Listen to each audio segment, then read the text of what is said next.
नमस्कार मित्रों, विद्यार्थियों, स्वागत है आप सभी का हमारे इस वीडियो लेक्चर में। और आज हम लोग सीखेंगे टेंस। आज हम लोग टेंस की शुरुआत करेंगे। और टेंस क्या होता है, काफ़ी बच्चे जो मेरे पास पढ़ने आते हैं वो टेंस को सेंटेंस समझते हैं। सेंटेंस का मीन्स होता है वाक्य, जिस वाक्य को हम लिखते हैं, जैसे राम खाना खाता है, वह घर जा रहा है, तुम क्या कर रहे हो, चिड़ियाँ उड़ रही हैं, मेरे पास एक किताब है, ये सेंटेंस बोले जाते हैं। टेंस का मतलब होता है समय या काल। देखिए इसी को समझते हैं आज। टेंस काल या समय। जब भी कोई कार्य किसी समय में किया जाता है उस समय को हम टेंस बोलते हैं। अब समय जो है वो तीन ही है। प्रेजेंट जो वर्तमान समय चल रहा है, पास्ट जो निकल गया, फ्यूचर जो आगे आने वाला है। तो टेंस तीन तरह के होते हैं, प्रेजेंट टेंस, पास्ट टेंस और फ्यूचर टेंस। यानी वर्तमान काल, भूतकाल और भविष्य काल। तो जो समय चल रहा है तो वो प्रेजेंट है। अब इन टेंस के तीन टेंस हैं, इनके तीनों के चार चार भाग होते हैं। तो सभी के चार भाग यही होंगे, कुछ अलग नहीं होगा। इसके भी चार यही होंगे, इसके भी यही होंगे और फ्यूचर के भी यही चार भाग होंगे। तो पहला होता है इंडेफिनिट। यदि हम इसमें प्रेजेंट जोड़ देंगे तो ये हो जाएगा प्रेजेंट इंडेफिनिट। यदि इसमें पास्ट जोड़ देंगे तो हो जाएगा पास्ट इंडेफिनिट। यदि फ्यूचर जोड़ देंगे तो हो जाएगा फ्यूचर इंडेफिनिट। तीन टेंस के चार चार भाग होते हैं सबके, चार इसके, चार इसके, चार इसके, यानी 12 भाग हो गए। तो present indefinite, present continuous, present perfect, present perfect continuous, past, past indefinite, past continuous, past perfect, past perfect continuous. फिर आएगा future, future indefinite, future continuous, future perfect और फ्यूचर परफेक्ट कंटिन्यूअस। तो सबसे पहले हम शुरुआत करते हैं यहाँ से स्टार्ट करेंगे प्रेजेंट इंडेफिनिट से। प्रेजेंट लेंगे और उसका इंडेफिनिट लेंगे।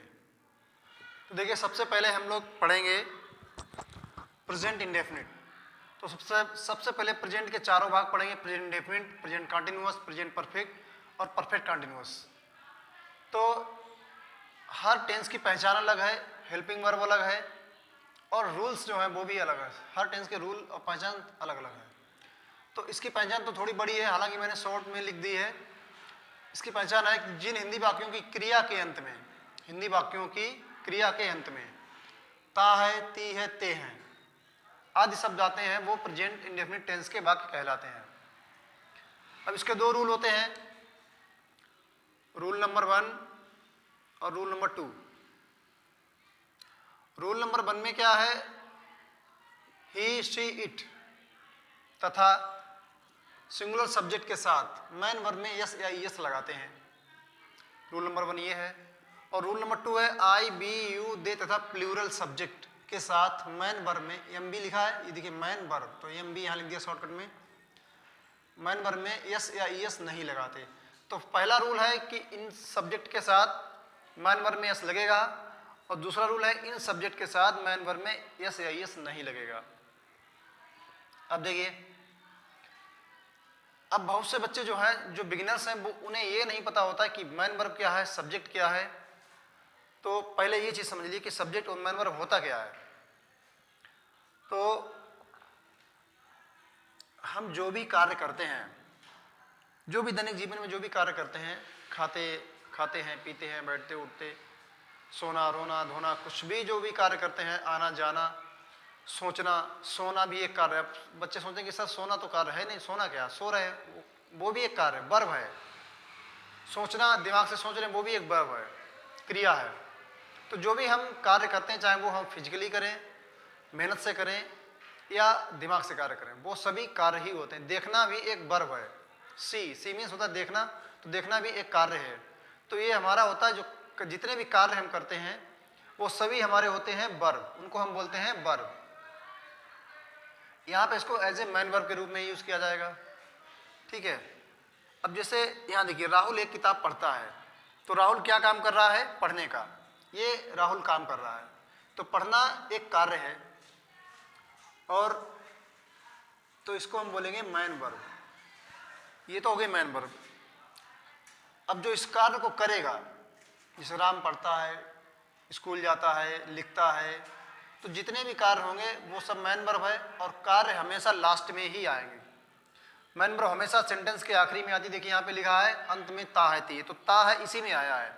पढ़ता है, जाता है, रोता है, हंसता है, खेलता है, तो हमेशा लास्ट में आएगा। जो भी पहचान है हमारी वो हमेशा क्रिया में ही रहती है। जो भी हमारी मैन वर्ब होगी उसी में पहचान रहती है। तो सबसे लास्ट में कार्य। अब इस कार्य को कौन कर रहा है? इसको कर रहा है राहुल। पढ़ने का काम राहुल कर रहा है।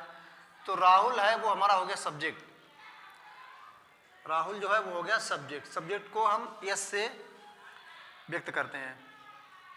तो कार्य जो है वो लास्ट में आएगा मैन वर्ब, और कार्य को करने वाला जो है वो सब्जेक्ट कहलाएगा। हालांकि यहाँ पे अधिकतर जब सेंटेंस बनाते हैं तो जो सब्जेक्ट होता है वो पहले ही रखा जाता है, लेकिन जब स्टोरीज या एडवांस लेवल पे पहुँचते हैं, जब मिक्सड सेंटेंस कम्प्लेक्स कंपाउंड बनाते हैं, तो उसमें क्या होता है सब्जेक्ट बीच में भी आता है, तो आपको फाइंड आउट करना पड़ता है। लेकिन जब इस तरह के सिंपल सेंटेंस बनाते हैं, छोटे छोटे सेंटेंस, तो सब्जेक्ट पहले ही आता है। तो राहुल एक किताब पढ़ता है। अब जिसने काम किया वो सब्जेक्ट, और जो काम किया गया जो कार्य है वो मैन वर्ब। दो चीज़ें फाइंड आउट करना बहुत ही जरूरी है। यदि आपको ये फाइंड आउट करना आपको पता नहीं है कि सब्जेक्ट क्या है और मैन वर्ब क्या है, तो फिर आप सेंटेंस नहीं बना पाएंगे। तो काम करने वाला सब्जेक्ट है और जो काम है वो मैन वर्ब है।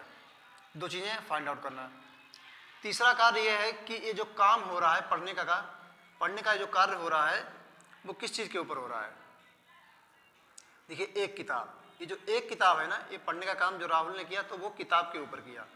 तो किताब के ऊपर कार्य किया जाए, जो कार्य हो रहा है ये एक किताब के ऊपर हो रहा है। तो किताब जो है वो हमारा हो गया ऑब्जेक्ट। ऑब्जेक्ट यानी कर्म। तो करने वाला सब्जेक्ट, जिस चीज़ पे कार्य हो रहा है वो ऑब्जेक्ट कर्म हो गया, और जो कार्य है वो हमारा मुख्य क्रिया मैन वर्ब।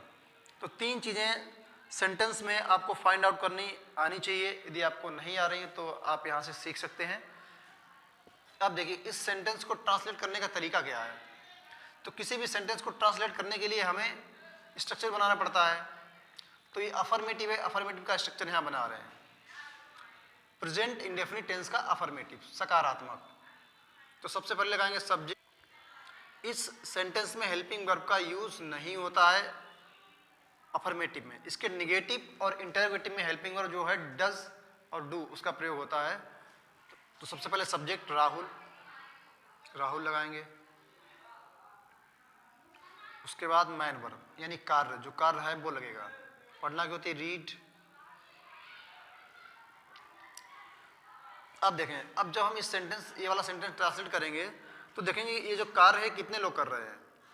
यदि एक व्यक्ति कर रहा है, सिंगुलर सब्जेक्ट, सिंगुलर का मतलब क्या होता है एक वचन। यदि एक सब्जेक्ट है तो क्रिया में एस या एस लगाएंगे, और यदि आई बी यू प्लूरल है तो एस नहीं लगाएंगे। तो राहुल जो है वो एक वचन है, एक लड़का है, तो क्रिया में हम एस ऐड कर देंगे। राहुल रीड्स।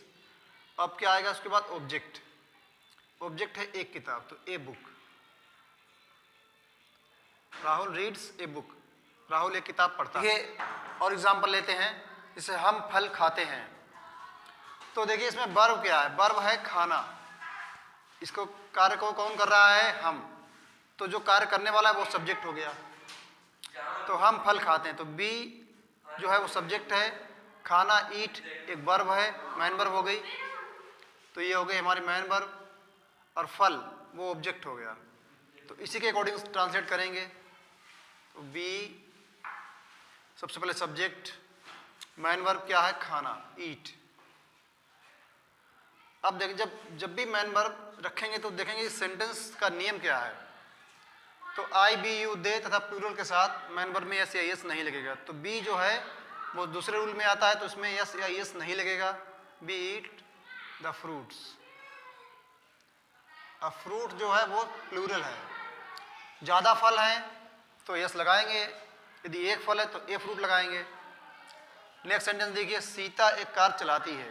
तो इसमें कार्य क्या हो रहा है, चलाना। तो चलाना जो है वो हमारी मैन वर्ब है।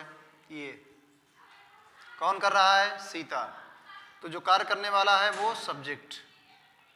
ऑब्जेक्ट क्या है, एक कार, ये हमारा ऑब्जेक्ट हो गया। तो इस स्ट्रक्चर के अकॉर्डिंग ट्रांसलेट करेंगे। सीता सबसे पहले सब्जेक्ट, उसके बाद मैन वर्ब, चलाना की मीनिंग। अब जब मैन वर्ब रखेंगे तो देखेंगे कि इसमें ये कार्य जो है ड्राइव कितने लोग कर रहे हैं? सीता सिंगुलर है, एक वचन है, तो एक वचन के साथ यस या यस का प्रयोग करेंगे। सीता ड्राइव्स ए कार, ऑब्जेक्ट क्या है? ए कार।